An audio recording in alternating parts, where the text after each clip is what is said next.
Olá pessoal, vamos a mais uma aula de Física 1, ainda sobre refração e o caso especial aí das lâminas paralelas. Na figura de vocês aparece aí uma placa de vidro sendo iluminada por um laser. E aí dá para perceber que o laser aqui incide na placa e ao mesmo tempo que ela sofre refração para entrar, sofre também uma reflexão, tá certo que é um feixe mais fininho, mas acontece dois fenômenos, refração e reflexão. E aqui embaixo também tem uma reflexão e quando chega aqui nessa beiradinha acaba tendo a refração novamente e acaba voltando para o meio externo, tá? O que a gente vai estudar agora é em relação a esse fenômeno, tá? Então lembra, ainda existem aí a lei de Snell funcionando, onde fala pra gente que o índice de refração vezes o seno do ângulo em um meio tem que ser igual ao índice de refração vezes o seno do ângulo do outro meio. E aqui na figura eu coloquei a mesma situação daquela imagem anterior, só que de maneira esquemática, tá? E aí com as coisas importantes que a gente tem que saber. Então quando a luz incide, refrata e reflete, o que vai acontecer é que aqui na refração você tem a relação entre o ângulo I de incidência e o ângulo R de refração pela lei de Snell, tá? E aí, devido às lâminas aqui serem feitas com lados paralelos, você vai ter, tanto na entrada quanto na saída, vai ter uma simetria. Então você tem aí somente esses dois ângulos, o ângulo I e o ângulo R, e eles ficam nessa composição aqui, Se eu chamei o ângulo de incidência de I, todos os ângulos que estão fora da minha lâmina vão ter o mesmo valor, por isso coloquei todos eles como sendo I aqui. Já aqui dentro, quando aconteceu a refração, quando eu chamei o ângulo de R, você vai ter aqui, devido ao paralelismo das reflexões, ângulos R's espalhados aqui por dentro da lâmina, fazendo o caminho de ida e de volta, saindo aqui dessas lâminas, tá? Aqui um bônus que não tinha na figura, que é essa linha tracejada. Essa linha tracejada é o prolongamento da minha luz de incidência. E aí uma coisa que aparece como sendo um bônus de cálculo é exatamente isso. Dei uma limpada na figura aqui e eu tenho o prolongamento da luz e a luz por onde realmente ela saiu. Então às vezes a questão pede para você calcular essa distância, quanto que em graus aí, em centímetros ou em metros eu me distanciei de onde eu me movimentaria se não tivesse refração e por onde eu realmente estou saindo quando tem a refração. Então tem uma distância aí que é chamado deslocamento lateral. E ela depende da refração, N1 e N2, e claro, também depende da espessura da sua lâmina. Quanto maior for a espessura, maior seria essa distância, tá? Tem uma fórmula específica para calcular, mas eu não acho que seja necessário você decorar essa fórmula e ficar pensando mais uma fórmula como sendo uma decoreba. Nem sempre a questão vai perguntar uma coisa específica, às vezes ela começa a perguntar outras coisas e uma análise do desenho junto com geometria e trigonometria é mais interessante. Então, para chegar na fórmula, eu vou mostrar os processos, quais são os passos que a gente faz, e sabendo esses passos, você não precisa nem se preocupar com a formulinha que vai chegar no final, tá? Então dá uma olhada, Você vai fazer a lei de Snell, N1 seno de N2 seno de R, e vai ter uma figura mais ou menos assim. Aí, se preocupa por enquanto nesse triângulo que eu grifei, aqui dentro da sua lâmina. Tem o ângulo R e o caminho que a luz percorreu aqui, essa distância em diagonal eu chamei de x, tá?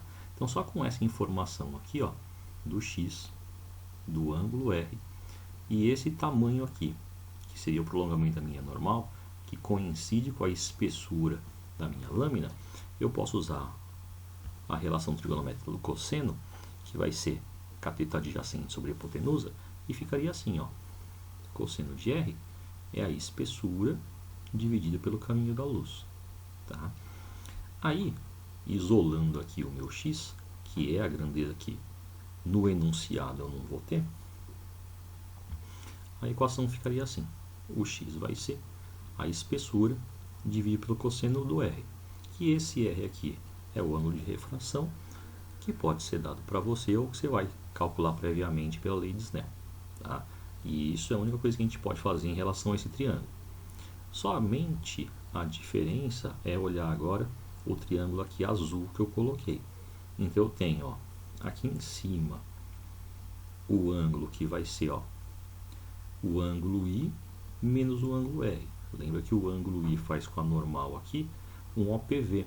Então tudo isso seria o ângulo I, mas aqui no vermelhinho a gente tem o ângulo R. Então esse pedaço em azul que eu desenhei é o ângulo I menos o ângulo R. O D, que seria o deslocamento lateral, vai ser o nosso cateto oposto. E o X, que a gente já tinha do triângulo vermelho, ele aparece novamente aqui como sendo o lado comum do triângulo azul, e ele é a hipotenusa. Então, se eu tenho agora cateto oposto e a hipotenusa, eu posso usar a relação trigonométrica do seno. E aí eu ficaria com o seno do ângulo I menos R igual ao D, que é o cateto oposto, dividido pelo X, que é a minha hipotenusa. Invertendo aí, isolando já o D, lembrando que o meu X vale E sobre cosseno de R, a equação do deslocamento ficaria assim. Espessura vezes o seno do ângulo I menos R dividido pelo cosseno do R.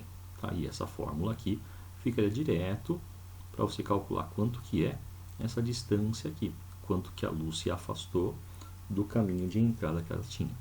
Tá? Mas eu repito, não precisa decorar essa fórmula. Se você olhar os triângulos e enxergar direitinho os ângulos e lembrar das relações trigonométricas, usa seno, cosseno e tangente, que você está preparado para qualquer exercício. Essa fórmula só funciona para deslocamento lateral e nem sempre a questão vai perguntar isso para vocês. Tá?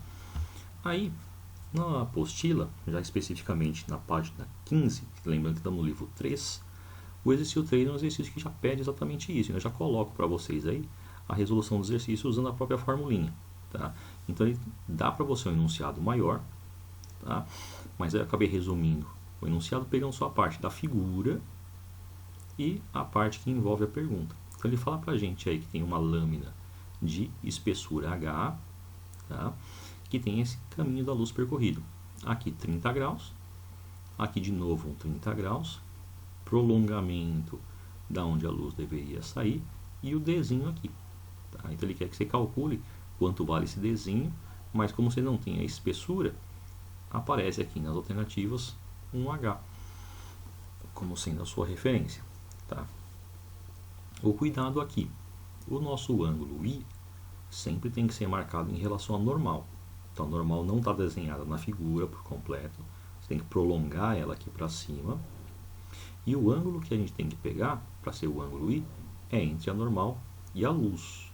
Ele está dando entre a luz e a superfície da lâmina. Então você tem que fazer aí 90 menos 30 para dar aqui em cima 60 graus de incidência. O 30 graus aqui embaixo está no lugar certo, como sendo o lugar do R. Tá? Então já usando a formulinha que a gente fez na página passada. Espessura, seno do I menos R dividido pelo cosseno do R. A espessura é o H, ângulo I é o 60, o ângulo R é o 30. A equação fica montada assim. O 60 menos 30 dá 30 graus, então fica seno de 30 dividido pelo cosseno de 30 igual ao seu H. Então aí substituindo, ó, seno de 30 valendo meio, cosseno de 30 raiz de 3 sobre 2. Divisão de frações, copia a primeira e inverte a segunda. E aí, 2 de cima da fração com 2 de baixo se simplificam. Tá? Dá D igual a H sobre raiz de 3. Aqui o certo seria racionalizar, multiplicar em cima e embaixo por raiz de 3. Mas as nossas afirmações não aparecem isso. Então, a gente fica com a alternativa A como resposta não racionalizada, que é o H sobre raiz de 3. Tá? Então peguei esse exercício já da apostila dos exercícios de sala, acabei já resolvendo para mostrar como que funciona a fórmula do exercício. Tá? Na sequência aí, a gente tem também um caso especial que é chamado de óbito plano. Então onde que você vê essa situação? Então eu coloquei duas figuras aí para representar bem a ideia do dióptro, tá? Que seriam as imagens que a gente vê, tipo uma miragem, de alguma coisa que aconteceu com a luz ao passar de um meio para o outro. Então quando eu tenho aqui, ó, esse lápis da impressão que está quebrado, quando está aqui no copo com água, o que acontece aqui é que a luz que vem do lápis pelo ar e a luz que vem do lápis pela água e passa pelo ar sofre refração em em uma das duas situações, e aí o que a gente acaba enxergando é uma imagem distorcida, uma miragem no caso aí, tá? Mesma coisa aqui. O índio está mirando num peixe, mas na verdade a mira dele está num lugar e o peixe está em outro. Aqui aparecem dois peixes, mas na verdade um é o peixe de verdade, onde ele está, que a gente não está vendo, aqui está só para fazer uma representação, e a outra é onde a gente acha que está o peixe, porque a gente está vendo ele lá. Tá? Então a gente acaba vendo alguma coisa em linha reta, mas o objeto não está lá. O que aconteceu foi uma refração. Tá? O que está acontecendo, ó, é mais ou menos isso. Então aqui um esquema de como que funciona aí o lápis. Então aqui em cor cheia, o lápis de verdade. Aqui, ó, o caminho que a luz está fazendo. Sai a luz do lápis pela água, e aí quando a luz passa da água para o ar, aquela refração que a gente falou na primeira aula nossa, consequência da lei de Snell. Quando eu estou indo do meio mais refringente para o menos refringente, a luz se afasta da normal. Então, esses dois feixes representativos que apareceram aqui, eles vão mudar sua direção abrindo o ângulo. Então, aparecem esses dois caminhos. O nosso olho tem a sensação de que está vendo tudo em linha reta. Então, pegando esses dois feixes de luz que estão aqui fora e prolongando até eles se encontrarem, ó, eles se encontram nessa pontinha aqui. E aí a gente vai estar imaginando, ou a gente vai estar vendo a ponta do lápis aqui, dando a sensação que ele está quebrado. Então, o fato de ter refração, o que a gente enxerga acaba sendo uma miragem. Então, a imagem do quem está enxergando não está representando realmente está acontecendo. Tá? O cálculo que envolve isso, ó, envolve duas situações diferentes para a gente. Então, aqui, uma situação nossa. Eu tenho o objeto que está na água e tenho um observador que está aqui fora. Então, o cara está olhando aqui fora, a luz do objeto vem aqui do fundo, mas por causa da refração, quando a luz se afasta, eu estou enxergando ele mais para cima. Então, o observador fora da água está enxergando o ponto acima de onde ele realmente está. Então, a sensação que a gente tem de olhar para uma piscina que tem água e aí o fundo da piscina ser mais raso do que realmente é. Tá? A situação 2, que seria aqui na segunda figura, é você ter um observador dentro da água e ele olha para fora. Então, a luz do objeto, ó, sofre refração se aproximando da normal, mas o observador que está aqui embaixo, ó, ele está observando em linha reta e aí dá a sensação de que o objeto está mais alto do que realmente é. Tá? Então, são as duas situações aqui. Então, a parte importante para a gente, ó, é a seguinte: sempre se preocupar quem que é o observador e quem que é o objeto. Onde o observador está, onde o objeto está. E aí perceba que tanto a imagem quanto o objeto, eles vão estar no mesmo meio. Tá? Tipo aqui, ó, P e Pelinha, que P seria o objeto e Pelinha seria a sua imagem, estão na água. Aqui, P e Pelinha, os dois estão no ar. Mas aí você vai pensar, para não errar a forma, você vai pensar que o observador enxerga em linha reta. Então, o observador estando na água, enxerga essa miragem. Aqui do outro lado, o observador estando no ar, enxerga essa miragem. Tá? Então, você vai mudar a lei de Snell. Essa situação só funciona para ângulos pequenos, então a questão vai dar uma indicação para você. E aí, mudando a formulinha da lei de Snell, em vez de falar de seno de seno de R, a gente vai acabar falando de alturas, ou profundidade no caso aqui, né? Então eu tenho o observador olhando para uma imagem. A imagem eu chamo de Hzinho. Mas o meu objeto está mais no fundo, a uma distância H. Eu coloquei essa distância como sendo uma distância real. Esse H é o real, esse H uma miragem. Então vai ficar assim, ó, a formulinha. O índice de refração de onde está o observador está para o Hzinho, que é a imagem.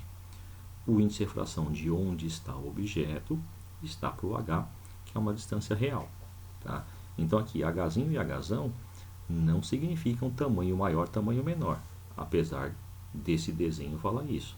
Tá?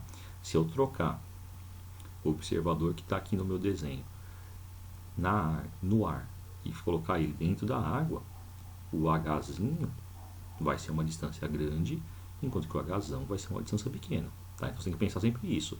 O significado de Hzinho e Hzão não é tamanho maior, tamanho menor, mas sim distância real para Hzão e distância aparente ou uma imagem em relação ao Hzinho. Tá? Um exemplo sobre isso é isso, ó, na questão que eu coloquei aqui para a gente fazer. Certa piscina contém água de índice de refração absoluto igual a 4/3. E sua base se encontra 3 metros abaixo da superfície livre do líquido. Quando uma pessoa na beira da piscina olha perpendicularmente para seu fundo, terá a impressão de vê-lo e aí algumas coisas do que realmente está. Tá? Então dá uma olhadinha. Ó. A gente vai usar essa relação da lei de Snell modificada, N do observador, N do objeto, Hzinho sobre Hzão. O nosso observador está no ar, o nosso objeto está na água. O Hzinho é a imagem que eu quero ver. E o Hzão é a profundidade real da minha piscina. No caso aqui, 3 metros. Então, colocando os valores. Ó. 1 é o índice de refração da água. 4/3, índice de refração do líquido. Hzinho é a altura que eu quero descobrir. Na verdade, aqui é uma profundidade, né? E o Hzão são 3 metros. Fazendo a conta aí, eu tenho divisão de frações. Vou inverter a fração aqui e multiplicar. Vai dar 3/4. E multiplicando aqui em cruz, ó, vou chegar em 4H igual a 9, H é 9/4, e o Hzinho vai ser 2,25 m. E aí só toma cuidado com isso. Ó. A questão fala aqui, ó, que terá a impressão de ver o fundo, e aí você tem que tomar cuidado. Esse Hzinho significa que a profundidade que ele está medindo é aqui, ó, daqui da superfície até aqui para baixo, 2,25.